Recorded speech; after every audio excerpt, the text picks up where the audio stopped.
पर्सागढी नगरपालिका प्रदेश नम्बर 2 अन्तर्गत पर्सा जिल्लाको साबिक बागबाना, बिरुवागुठी, हरपुर, बागेश्वरी, तितरौना र पञ्चरुखी गाविसलाई समेटेर गठन गरिएको नगरपालिका हो।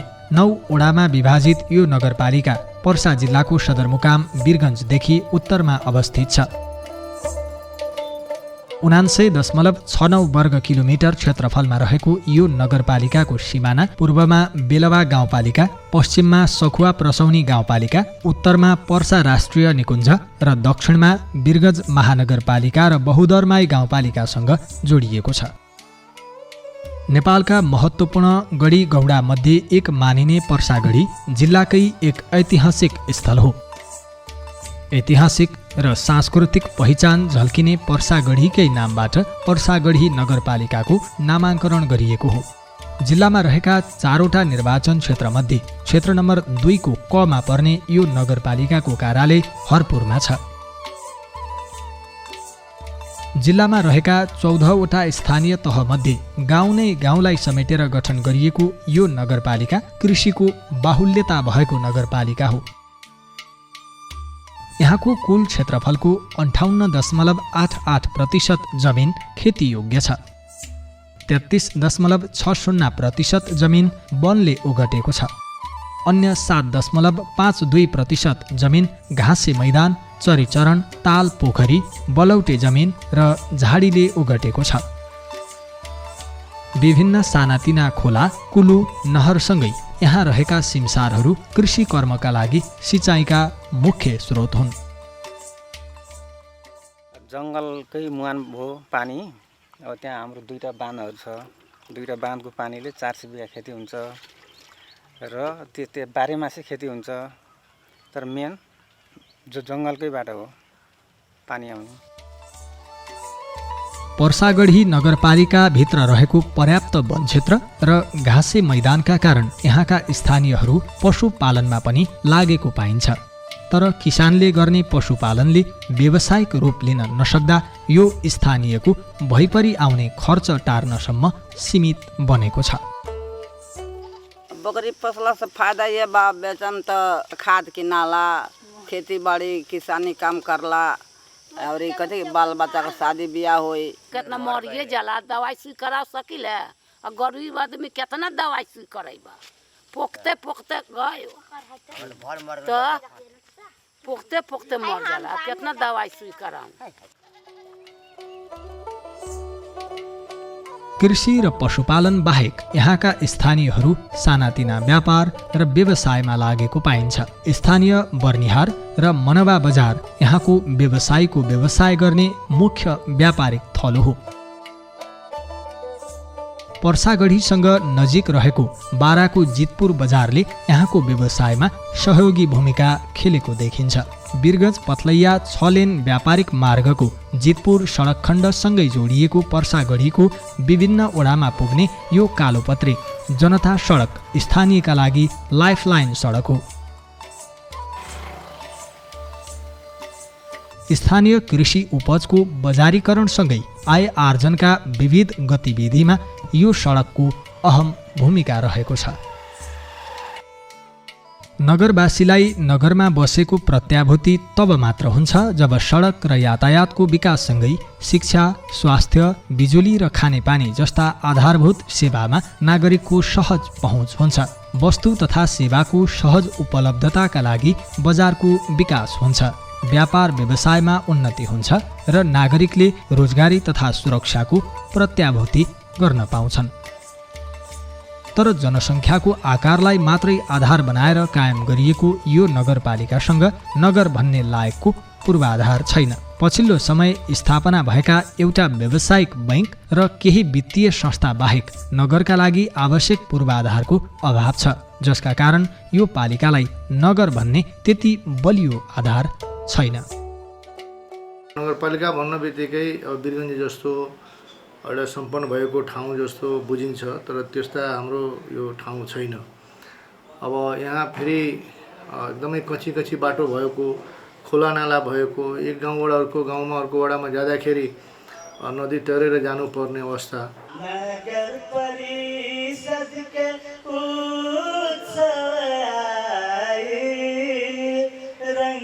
बिरंगी फूल के गुलशन खिलाए, रोजगारी बढ़ा के गरीबी घटाई, नया ढंग नया रंग के योजना बनाए।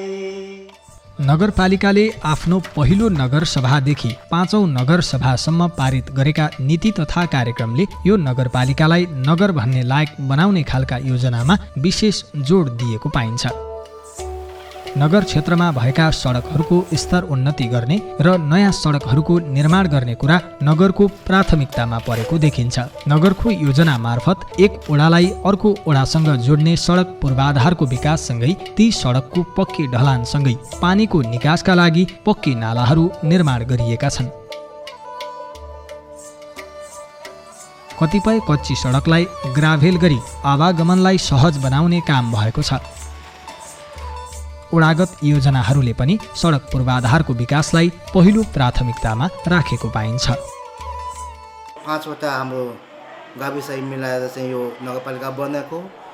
योभन्दा अगाडि 5 वर्ष अगाडि पनि हाम्रै वार्डमा हेर्दाखेरि पनि विकासको गति एकदम न्यून थियो र यसपालि जबदेखि हाम्रो नगरपालिका स्थापित भयो त्यतिखेरदेखि हाम्रो वार्डदेखि लिएर नगरपालिकाको जुन बजेट हुन्छ नगरपालिकाको बजेटले पनि राम्रै काम भएको छ। यसमा हामी नगरपालिकाले कुनै पनि कार्यक्रम गर्दाखेरि नगरसँग एकदम कोर्डिनेट गरेर नगरपालिकाको आदेशअनुसार हाम्रो बोर्डको निर्णय भएपछि त्यसपछि हामीले हरेक वार्डको सिलिङ यति यसपालि दिने भनेर निर्णय गर्नुहुन्छ र त्यसपछि उहाँले हरेक वार्डलाई जति मेरो 1 नम्बर वार्डलाई दिनुहुन्छ त्यसलाई समान रूपले अरू सबै 9 नम्बरलाई सहभागी गराउनुहुन्छ र रह्यो तपाईको नगर स्तरीय बजेट भनेको आवश्यकता अनुसार उहाँलाई जहाँ जटिल समस्या छ उहाँ अलिकति आफूले प्लस गर्नुहुन्छ र त्यसमा हामी बहुत सन्तोषजनक छौँ नगरपालिकाबाट। नगरका जुन योजनाहरू पनि हुन्छ हामीले वडा अध्यक्षहरूले नै जहाँ आवश्यकता हुन्छ जुन ठाउँमा हामीलाई आवश्यकता लागेको हुन्छ कि यो वडाको सिलिङभन्दा पनि पुगेन यो हाम्रो नगरको योजनाबाट राखिदिनुस् त्यसैको आधारमा हाम्रा नगर प्रमुखले पनि त्यो योजनाहरूलाई आवश्यकताको आधारमा त्यो राख्नुहुन्छ। स्थानीय सरकार जनताको घर दैलोको सरकार हो। नगरका नागरिकको जन्मदेखि मृत्युसम्मको घटना पञ्जीकरण गर्ने, आवश्यक सिफारिसहरू गर्ने, नगरको सरसफाई र व्यवस्थापन गर्ने अनि नगरमा आइपर्ने विपदको न्यूनीकरण र व्यवस्थापन गर्ने जिम्मेवारी स्थानीय तहमा छ। यसका अतिरिक्त 13 प्रकारका न्यायिक सेवा र 22 प्रकारका विषयगत सेवा प्रदान गर्ने जिम्मेवारी समेत स्थानीय सरकारको काँधमा छ। तर यति फराकिलो सेवा प्रवाह गर्ने जिम्मेवारी बोकेको पर्सागढी नगरपालिकाले सेवा प्रदान गर्ने ठाउँ भने अत्यन्तै साँघुरो छ। आफ्नै कार्यालय भवन नभएको यो नगरपालिकाले भाडाको घरमा बसेर सेवा दिँदै आएको छ। नागरिकलाई छिटो र सर्वसुलभ सेवा प्रदान गर्न नगरपालिकाले आफ्नै भवन निर्माण गर्ने प्रयास गरेको देखिन्छ।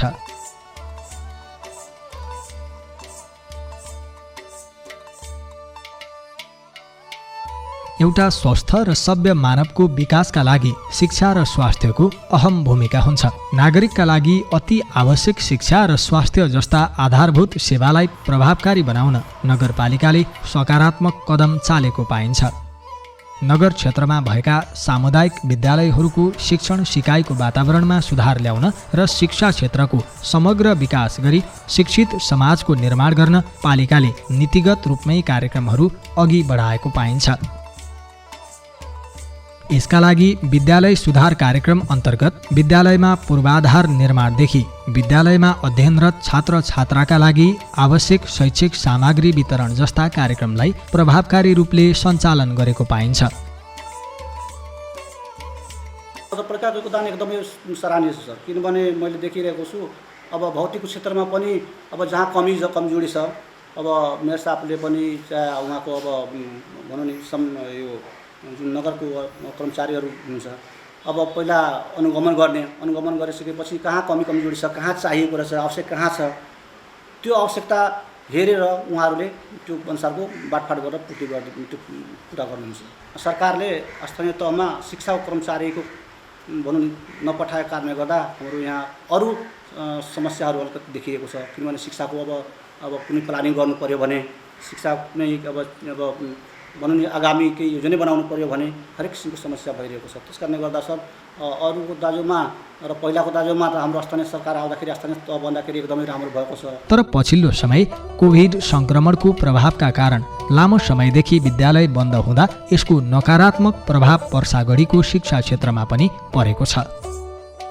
स्वास्थ्य सेवामा सबैको पहुँच स्थापित गर्न र भरपर्दो स्वास्थ्य सेवा उपलब्ध गराउन यहाँ रहेका 4वटा स्वास्थ्य चौकी र एउटा प्राथमिक उपचार केन्द्रहरूमा आवश्यक पूर्वाधार र जनशक्तिको व्यवस्थापनसँगै बिरामीलाई नियमित उपचारको व्यवस्था मिलाउने प्रयास गरेको देखिन्छ। दवाई मिलेला, डॉक्टर भी रहेला, ड्यूटी अपन करला। पहले से अब दोनों किसिम से ठीक चलता। यहाँको बिरामीहरूलाई प्राय सेवा सुविधा हामीले जति सक्दो हैन दिइरहेको छु। अनि नगरपालिकाले पनि अस्ति प्राय समयमा पठाइरहेछ हैन।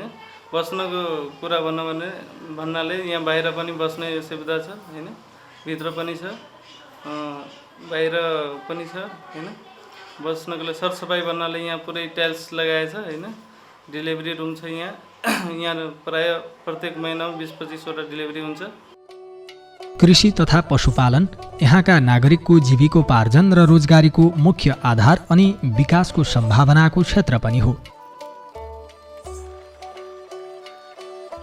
जङ्गलसँग जोडिएको यस क्षेत्रमा पर्याप्त सिमसार भएका कारण यहाँका अधिकांश जग्गा सिँचाइको पहुँचमा भएकाले यहाँका किसान चैते र बर्खे गरी 2 धान बाली लगाउने गरेका छन्। तर यसरी खेती गर्ने किसानहरूको चैते धान बाली हरेक वर्ष प्रभावित हुने गरेको छ।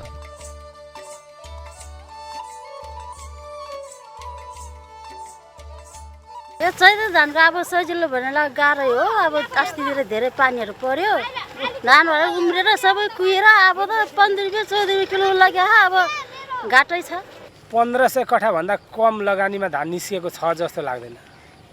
ट्र्याक्टरको जोताइनीदेखि लिएर टोटल खर्च जोड्दाखेरि मुनाफा त छैन। अब कृषकले अब थोरै आफ्नो खेती भएको हुनाले जसरी पनि बाँच्न त पर्यो।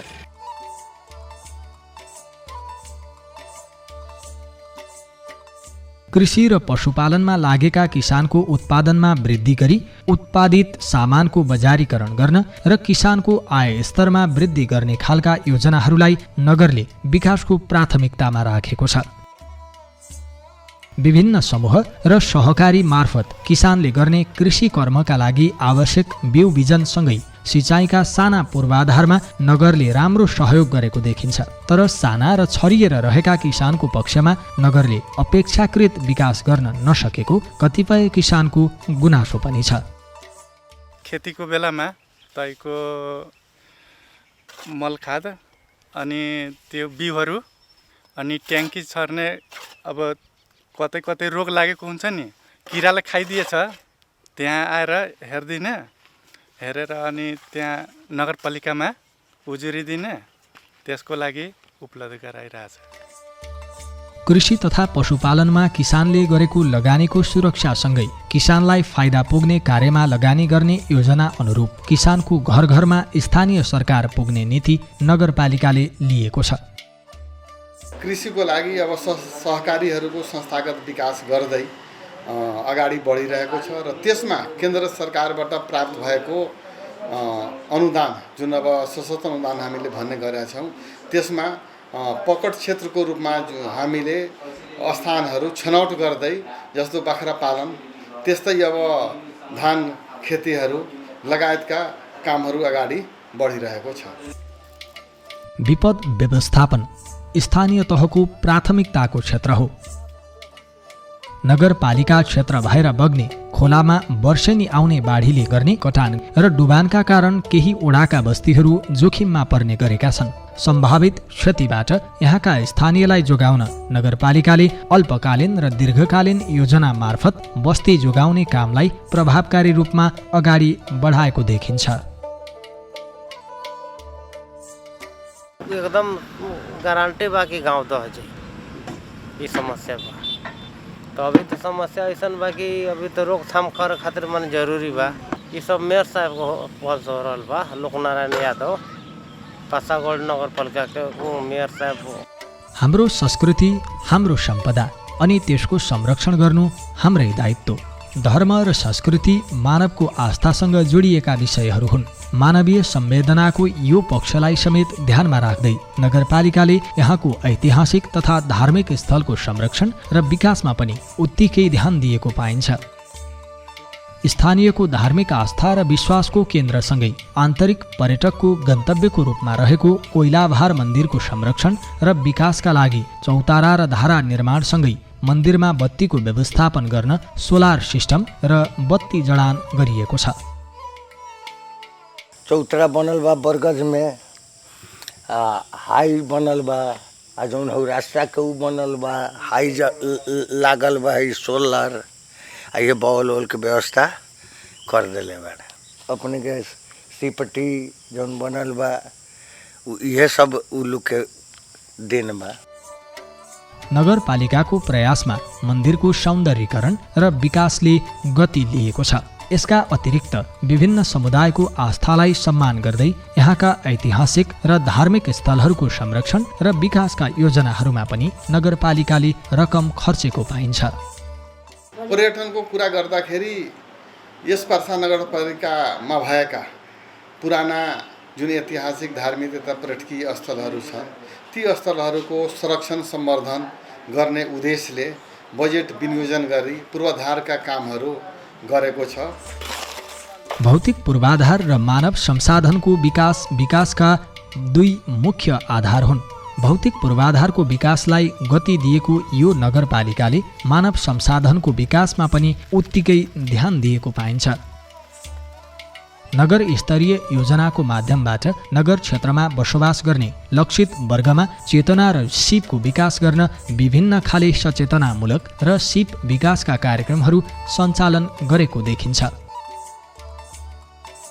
विकासप्रति आम मानिसको धारणा परिवर्तन ल्याउन र विकासप्रति सबैको साझेदारीमा वृद्धि गर्ने खालका योजनाहरूलाई नगरको नीति तथा कार्यक्रमले समेटेको पाइन्छ। नगरमा बसोबास गर्ने दलित, अपाङ्ग, एकल महिला तथा ज्येष्ठ नागरिकलाई स्थानीय सरकारको प्रत्याभूति दिलाउन नगरपालिकाले उनीहरूको सामाजिक सुरक्षा र विकासमा विशेष ध्यान दिएको देखिन्छ। उनीहरूलाई राज्यबाट उपलब्ध हुने सामाजिक सुरक्षा भत्ताको प्रभावकारी वितरणसँगै बस्तीका लागि आवश्यक पूर्वाधारको विकास गरेको देखिन्छ। पहले रोड खराब रहे, सब हाथ हो के पाँख हो के लड़का कुली वही में कादो कीच में बुलल घुरा लड़का सियान। अब ठीक हो गल बाटे, नाला में ढक्कन रही तो ठीक रहे। पारदर्शिता र जवाफदेहिता अनि त्यसका लागि अनुगमन। नगरपालिकाले यहाँ सञ्चालित योजनाहरूको प्रभावकारी कार्यान्वयनका लागि त्यसको अनुगमनमा विशेष जोड दिएको पाइन्छ। विकास निरन्तर चलिरहने प्रक्रिया हो भने परिवर्तनशील समाजमा नयाँ परिवर्तनको अपेक्षा राख्नु मानवीय स्वभाव पनि हो। गाउँ नै गाउँलाई समेटेर गठन गरिएको यो पालिकाको भौतिक र मानवीय संसाधनको विकासको अवस्था पहिले नै विकास भएका अन्य नगरपालिकाहरूको तुलनामा अत्यन्तै कमजोर छ। आन्तरिक आम्दानीको स्रोत पनि त्यति बलियो नभएको यस पालिकालाई नगर भन्ने लायक बनाउनु पालिकाका लागि ठूलो चुनौतीको विषय हो। चुनौती त एकदमै चुनौती छ, किनकि अब पहिला गाउँठाउँ भएको यो ठाउँ विकासभन्दा धेरै पछाडि, भौतिक पूर्वाधारमा पनि धेरै पछाडि भएको ठाउँ हो। अब यो 3-4 वर्षमा हामीले अब बाटो ट्र्याकहरू बनाउन, नदीहरूमा ठुला नदीहरू पनि छन्, त्यता पुल पनि बन्न सकेको छैन। धेरै ठाउँमा कलभट, सानातिना पुलहरू पनि बनाएका छौँ हामी। र अब ग्रेभल, अब कालो पत्रे कहीँ पनि त्यो पनि भएको छ। त्यो मर्मत समार गर्दै नालाहरू, यातायातको सुविधाहरू हामी लगभग एक ठाउँबाट अर्को ठाउँमा जान जस्तो हामी बनाएका छौँ। वार्षिक झण्डै 18 करोड रुपैयाँको हाराहारीमा नगरलाई प्राप्त हुने अनुदानको रकम यहाँ रहेका 9 वटा वडाको विकासका लागि अत्यन्तै कम हो। त्यसमाथि कोरोनाको कहरले विकासलाई प्रभावित बनाएको अवस्थाका बीच पनि नगरको विकासले थोरै भए पनि गति लिएको देखिन्छ। परिवर्तन र विकासका लागि नगरपालिकाले विगत 4 वर्षमा गरेको प्रयासले केही हदसम्म भए पनि नागरिकले परिवर्तनको प्रत्याभूति गर्न पाएका छन्। हिजोसम्म हिलाम्य सडकमा हिँड्ने स्थानीय अहिले पक्की र सुधारिएको सडकमा हिँड्न पाएका छन्। पहिला हिलै थियो, अहिले चाहिँ तपाईँको पक्की बाटोको विकास भएको छन्। त्यसपछि पहिला हिलो थियो भने तपाईँको अहिले ठाउँ ठाउँमा गरेबरको पनि विकास भएको छ। त्यही नाला दुवै साइडमा नाला पनि बनेको छ। अनि ठाउँ ठाउँमा तपाईँको खानेपानीको पनि धाराहरू पनि उपलब्ध गराइदिएको छ। यही हामी चाहिँ पाएका छौँ। शिक्षा र स्वास्थ्यको अवस्थामा क्रमिक सुधार आएको छ, तर यो पर्याप्त छैन। जति चाहियो हो त्यो त भइरहेको छैन, तर पनि भएकै छ भन्नुपर्छ। किनभने केही 5 वर्ष अगाडि भन्दा यो जनप्रतिनिधि आइसकेपछि केही हदसम्म सुधारिएको पाएका छौँ। पुलपुलेसाहरू कल्भर्टहरू बनेका छन् र बाटो ग्राभेलहरू नालाहरू बनेका छन्। ठाउँ ठाउँमा ढलानहरू भएका छन् गाउँभित्रहरू। त्यही नै हो, त्यो पनि हाम्रो लागि केही भएको भन्ने महसुस गरेको। हामीसँग जे छ त्यसैमा लगानी गर्नुपर्छ र जुन कुराको ज्ञान छ त्यही काम गर्नुपर्छ भन्ने मान्यता अनुरूप तराईको समथर उब्जाउ भूमि र पर्याप्त चरीचरण भएको क्षेत्र भएको यो पालिकासँग कृषि र पशुपालनमा लगानी गर्ने थुप्रै अवसरहरू छन्। कृषिको बाहुल्यता रहेको यो पालिकाभित्र रहेका वन र सिमसार क्षेत्र यहाँको किसानलाई सिँचाइको वरदानकै रूपमा प्राप्त छ, तर यसको प्रभावकारी व्यवस्थापन हुन सकेको छैन। पर्याप्त वन क्षेत्र रहेको पर्सागढीसँग पर्यटनको सम्भावना पनि उत्तिकै छ। ऐतिहासिक पर्सागढीको इतिहासलाई उजागर गर्दै यसलाई आन्तरिक र बाह्य पर्यटकको गन्तव्य बनाउने योजनातर्फ नगरपालिकाले आफ्नो लगानी केन्द्रित गर्ने हो भने कृषि र पर्यटनको विकासको माध्यमबाट यस क्षेत्रको रोजगारी र विकासले फड्को मार्ने देखिन्छ। तर यसमा पर्याप्त लगानी हुन सकेको छैन। यसको मुख्य कारण नगरको न्यून बजेट पनि हो। यसका साथै कोरोना भाइरस संक्रमणको सङ्कटले विगत झण्डै 1 वर्ष र चालु आर्थिक वर्षको 3 महिना प्रभावित हुँदा यसको असर नगरको समग्र विकासमा नै परेको हो।